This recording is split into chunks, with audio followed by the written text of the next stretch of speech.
શિયાળાની ઠંડીમાં ખાવાની મજા પડી જાય તેવા કાઠિયાવાડી સ્વાદ સાથે ગરમા ગરમ કુંભળિયા ભજીયા બનાવીશું.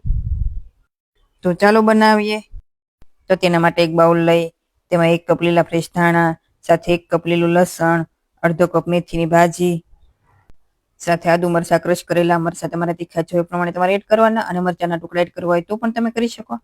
અને હવે તેમાં 1/2 સ્પૂન વરિયાળી અને 1/2 સ્પૂનથી થોડા ઓછા આ રીતે અજમાની મસાલાને એડ કરીશું.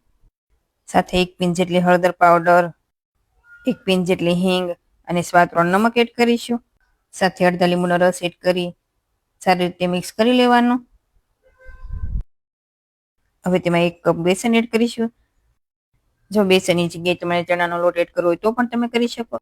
અને બેસનને મસાલા સાથે સારી રીતે મિક્સ કરી હવે આપણે તેમાં થોડું થોડું પાણી એડ કરતા જઈશું. આ બેટર આપણે ભજીયાનું બેટર રાખીએ એ રીતે નથી રાખવાનું, થોડું થીક એવું બેટર રાખવાનું છે.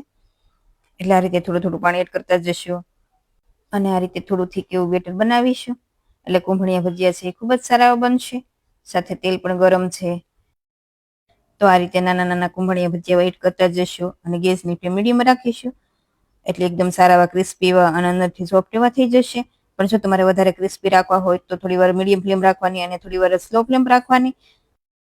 એટલે 3 થી 4 મિનિટમાં એકદમ ક્રિસ્પી એવા થઈ જશે. અને આ કુંભળિયા ભજીયાને તમે દહીંની ચટણી સાથે કે આંબલીની ચટણી સાથે ગરમા ગરમ સર્વ કરો, ખૂબ જ ટેસ્ટી એવા લાગે છે.